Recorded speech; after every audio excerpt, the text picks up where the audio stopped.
Three, two, one. What's happening, guys? This is Logan Robinson from Here the Spear, presented to you by NoleGameday.com. We are here live for our instant reaction after Florida State takes down the Miami Hurricanes. Closer than probably expected, but it is one of the biggest rivalries in the country. Things happen like this, but Florida State responds, and they get it done, winning 27-20. Florida State is now 10-0. Still have 2 more games in the regular season to finish off.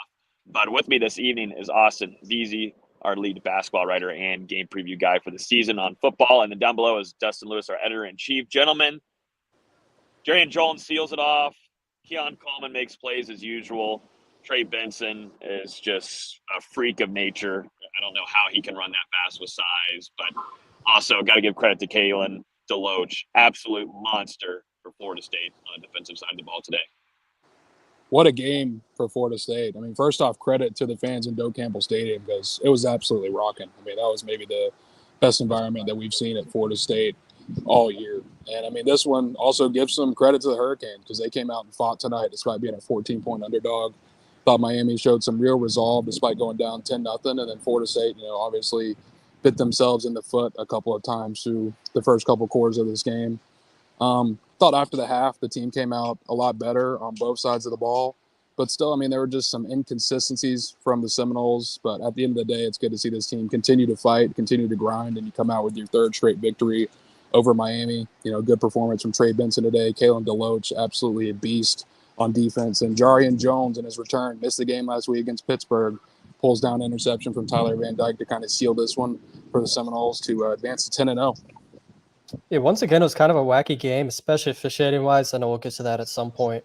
But Florida State really came out, like you said, in that second half. That third quarter was the best football they played pretty much all game, except for maybe that first quarter. But the run defense in particular was much improved in that second half, and it made an impact on Miami's offense because they went 3 and out, I want to say 3 or 4 straight times there to start the second half. And it just set the tone for the rest of the half. They get one fluke touchdown in the fourth quarter where Kevin Knowles takes the wrong angle. Cypress was draped all over the receiver, and Knowles just cuts the angle short, and next thing you know, Miami's in the end zone. But other than that, I thought they played pretty well in the second half. Still some things to clean up offensively, still some things to clean up defensively. But you take 10-0, you take a win over Miami. There's no such thing as a bad win over Miami. I don't care what year it is. So we take them. Yep, you do. Absolutely. Definitely whenever you have this amount of recruits too in the stands, that kind of an environment, there's just nothing like it here. Definitely when it's all riled up in the second half, you have no sun, you're back into the dark, and Doak under the lights is a different animal. And you can tell, definitely listening and talking with a few of the players after the game, it played a big part in it. Just the atmosphere on third downs, the defense, it was rocking. Was it loud on TV for you, Austin? At moments, yeah, especially early in the first quarter, and then that last drive, yeah, the war chant's always going. They're always going to be, emphasizing that on TV. But it was loud. You could tell, and I'm upset I wasn't there because it looked like a fun atmosphere. Yeah, no, 100%. And looking at it, a few of the plays, man, some things that stand out to me just right off the bat, where Jordan Travis almost took a safety there, which was crazy. It should have been a safety. It seemed to be that way on TV. Got out of that.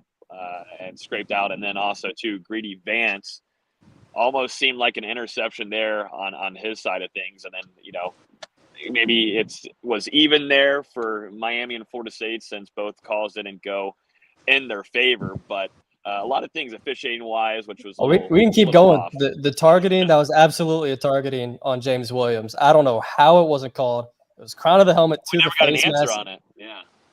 So the crazy thing was during the broadcast, I forget the guy's name that was next to Greg McElroy, but he said that the replay crew was supposed to come to the broadcast booth and explain the no safety call in the third quarter, and then they never came, and then they called him again for the no targeting, and then they just didn't answer about it whatsoever.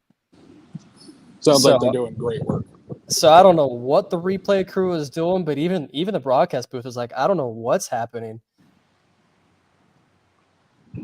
Yeah, Yeah, it's hard for us to tell much. We get the TV up there, but don't get the audio and such. Also heard from Jordan Travis. I guess also on the broadcast they showed that JT got his chain snatched. Was that true? I want to say it was that same play where the targeting happened. I didn't notice it in I live believe play, it was. but I think it was that same play where James Williams got in his face and ripped his chain. I think that's what happened. And then on the So flip side, I mean, how does Miami not get called for any of those offensive pass interferences? I mean, Florida State's defensive backs were in good position a couple times to potentially make a play on the ball, and you saw them getting ripped to the ground or pushed away at the last second. Florida State, 4 or 5 offensive pass interference calls throughout this 2023 season. A little fishy that Miami didn't get any flags. I mean, the 3 or 4 times that happened tonight.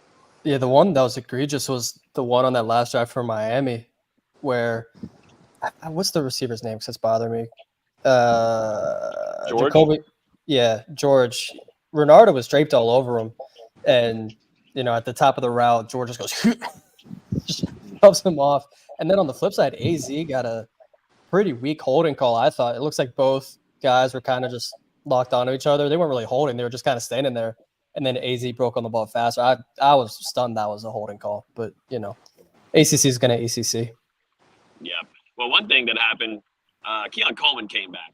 Kind of took a couple quarters for him to find his groove again, but once he did, man, he made some splash plays.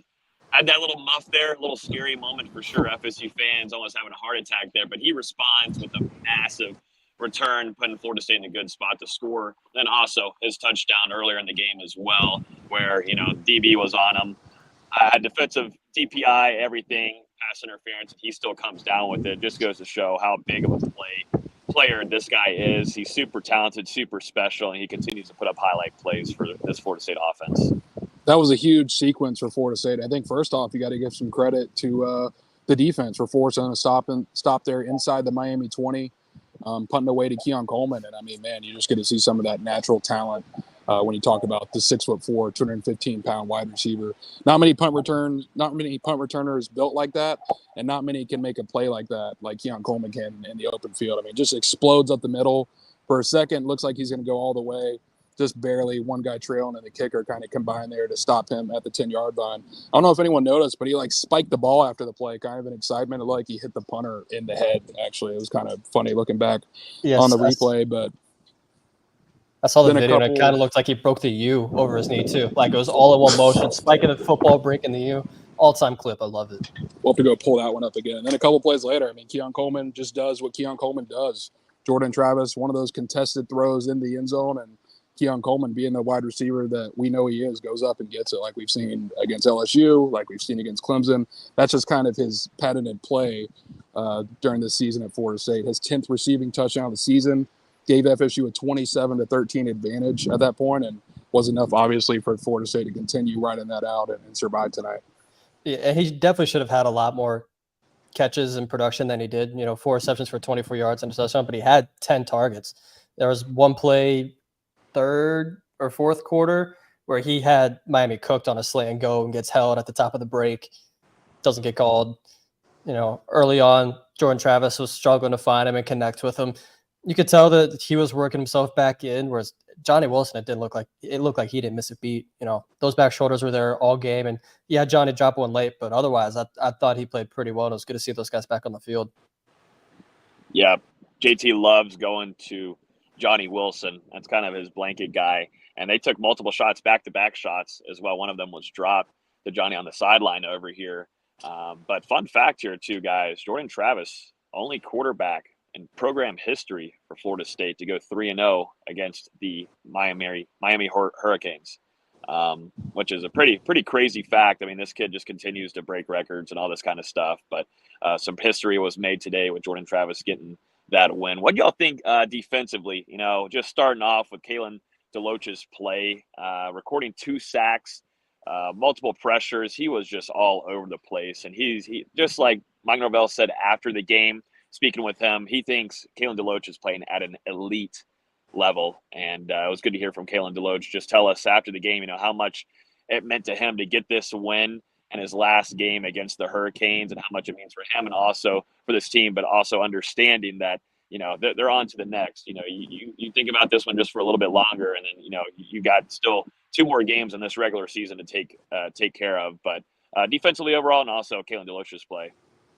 Kalen DeLoach was a monster tonight. I mean, just flying around the football, finished the game, led the team in tackles with 10. Obviously, those two huge sacks continues to be FSU's leading sack getter so far in 2023. I mean, he made a huge impact on this game. I thought Florida State's pass defense, for the most part, we talked about that one broken play for Jacoby George. I mean, outside of that, if Miami doesn't hit that, they finish with under 100 yards passing on the evening. It was really the rushing defense that was having some big struggles at times. And that was kind of what we talked about on the podcast a little bit. We knew that Miami wanted to pound the rock and try and control the clock as much as they could. And, I mean, credit to them. They were having some real success there. Those first 2-3 quarters, but then Florida State able to buckle down there and do enough at the very end to kind of whore them off. Yeah, I agree that the Russian defense was suspect early on. I'm trying to get to – yeah, here it is. So in the first half, Miami was averaging 5.1 yards per carry, and then in the second half, it was just 2.3 yards per carry. So a much better impact, especially on the defensive line and the linebackers in the second half. They're doing a better job of filling those gaps, making the tackles, because that's what Miami does is they're going to force the running back to go one-on-one with either linebacker or defensive back. First half, Florida State wasn't making the plays. Second half, they were. DeLoach was Timothy Turner. I mean, he was so good tonight. He had 2 sacks. He should have had a third. He was just everywhere when Florida State needed him to be. And I really didn't think, the defense messed up too bad on some of those runs. It was just a couple times either a poor angle or you have the running back bounce off the first tackler and go for extra yardage. For the most part, they were in those right spots. You just got to be there and make that play. Yeah, and even if we go back to Miami's first touchdown of the game, that kind of weird jump ball to the corner. Yeah, it was like the 4th time that series where Florida State didn't quite look ready defensively, and Miami caught them a little off guard. There was a lot of that happening in the first half. I didn't really see much of that in the second half. It was good for Fuller and those guys to get that cleaned up. It was a weird play, right? Like Renardo, it seemed like it took him an extra half second to react there, and that was just enough space the Miami receiver needed to make that play. And on the broadcast angle, it honestly looked like Emery way overthrew it, but ended up being right where it needed to be. Another player too we cannot forget about is Alex Maschermano. I was going to bring him up. Can you say it, Dustin, for us, please? Don't. The punter from down under. No, he deserves it though. He deserves it. Incredible day by him, pinning the Hurricanes multiple times. He was in his bag this afternoon and going into the evening. He played great. He's been that way throughout this whole season. Mm-hmm. And Mike Norvell giving a lot of credit to him. He also got to help break the rock after the game. But so all the specialists too. Shout out to Ryan Fitzgerald too, staying perfect on the night as well. Ended up getting some crucial points of Florida State coming out and getting this victory. But overall, special teams also too, punt coverage, kickoff team. The special teams played a big part in this. But Alex Maschermano, man, MVP for me. Special teams and a top 3 player from tonight, just the way that he was able to flip the field on the Hurricanes. The whole unit was massive in this game. Alex Maschermano, 7 punts for 343 yards, a 49-yard per kick average. 5 of those 7 punts fell inside the 20, and I think we know a couple more traveled even longer than that, depending on the Hurricanes inside the 10 and inside the 5. He did a really good job of flipping the field position for the Seminoles. We talked about Keon Coleman's punt return. I thought the kickoff coverage for Florida State, didn't get a ton of opportunities in this game, but when they were out there, really good. And you're talking about a Miami team that was among the top in the country as far as their kick return unit coming into this one. So Florida State special teams, once again, make an underrated impact and help pull out this victory. Yeah, I want to say it was 2 punts down inside the 5 for Maschermano. Just an incredible night for him and the whole special teams coverage. No, I said it on Twitter. I'm open to the argument of him being the best punter Florida State's had. He's just been so unbelievable this year. We'll have to dig through that history book, but got an argument, I think. Especially, you might get one more year at Maschermano. He's only a redshirt junior.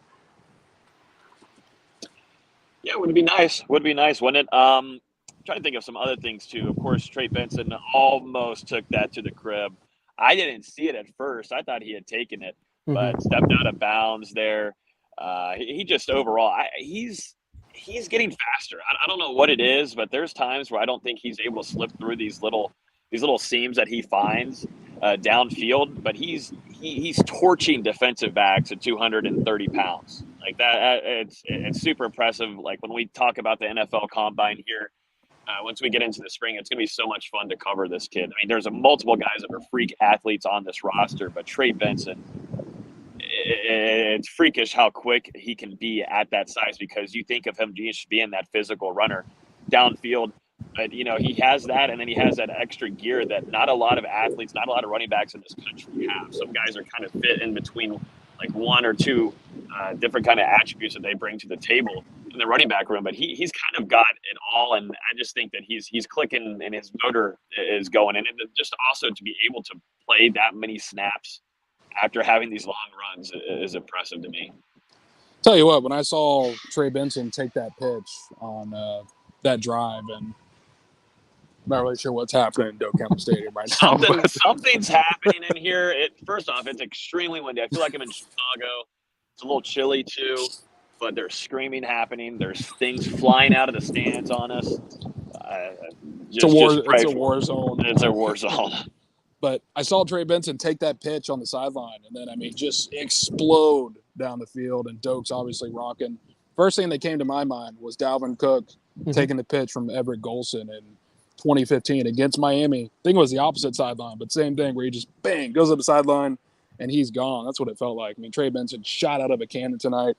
It was good to see him respond from stepping out of bounds from there. Right there, Keon Coleman said he's got a big-ass foot.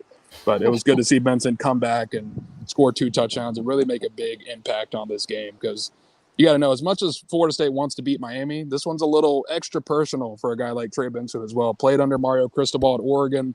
There were some comments from Cristobal about Benson after this game last year that drew some attention at the time. So a little extra motivation on his shoulders coming into tonight, and he delivered for the Seminoles in a big way. I kind of can't believe he didn't have 100 yards in this game total. Right. It just felt like he did because of how big his impact was on this game. But 80 yards rushing, 2 touchdowns, another 17 yards receiving. I would have thought he had 150, but 97 is cool too. He is what he is at this point. He's, like Logan was saying, he's so big and so fast that when he's able to get downhill, it's just such a mismatch. Mm-hmm.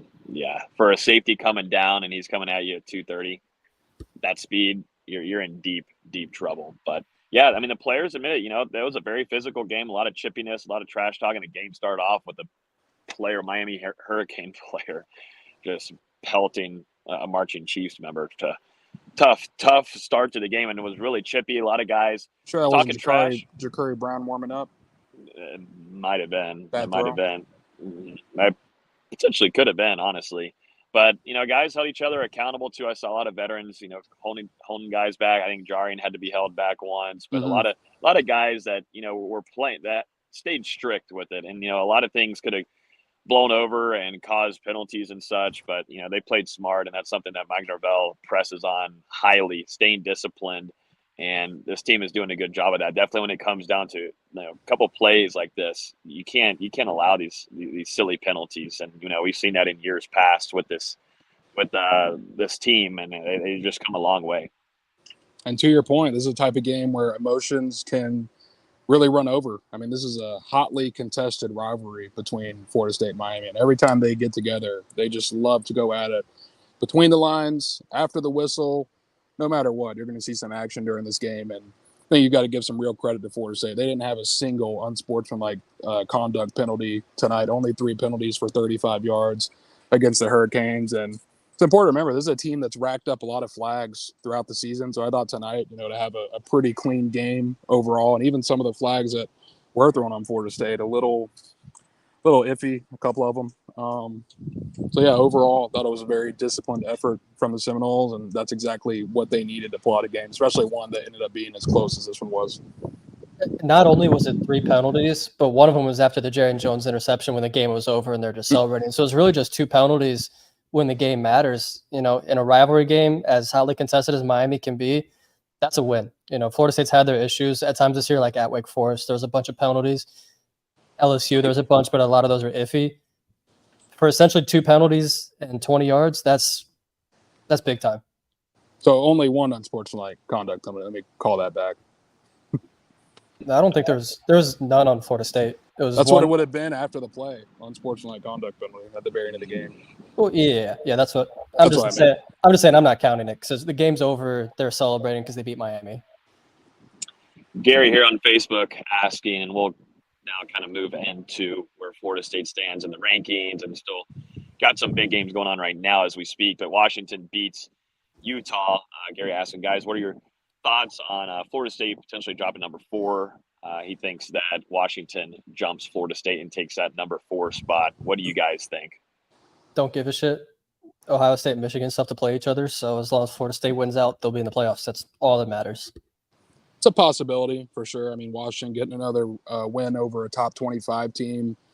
Florida State, was 14-point favorite tonight and unable to cover the spread. Be kind of interesting to hear the discussion on Tuesday night whenever the next college football playoff rankings are released. I mean, I can continue to see an argument where you keep Florida State at 4. I can also see, Washington jumping up to that 4th spot for now. But like Austin said, not a lot to worry about. Florida State just focus on these next 3 games in front of them, the final 2 regular season games and the AC championship. Take care of business. As long as they remain undefeated, they will work their way into that final 4. Yeah. Florida State next week faces North Alabama. Home finale. For the last home game of the season. And then they will be on the road against the Gators. And Billy Napier will be there to cover that one. Looking forward to it. The last time, D-Lou, you and I were there. I don't want to talk about it. Yeah, I won't go any further into it, but it wasn't so pretty in the outcome for Mike Norvell and Jermaine Johnson. Kind of disappointing ending, obviously, to that season. Couldn't go bowling, but hoping for a better result there in Florida State's favor. But here, Florida State does what it needs to do. They take down the Miami Hurricanes 27-20. We'll be back here live on Wednesday to recap more of this game as we look into and watch some film on this, and then we'll be previewing Florida State versus North Alabama. We're going to talk some college football playoff too and the rankings there. But make sure you guys are tuned in at our site, NoleGameday.com. If you're on here live watching, viewing, we're also on audio podcast version, iTunes, Google Play, Spotify. Make sure you subscribe there so you get notified every time we release a new episode. But the Seminoles are 10-0, gentlemen. I think a lot of FSU fans, too, maybe not too happy of the result. They want to see Florida State smoking these teams out. But like Norvell admits, and a lot of the players, they knew that they were going to get Miami's best shot. That's how it's going to go. And if Florida State continues to do what they need to get done and finish these teams off and do what they do in Charlotte, Florida State has a really strong chance to be in that college football playoff. So, that's going to do it, guys. Hope you all have a great evening, and we'll talk to you guys on Wednesday at 7 p.m. Peace.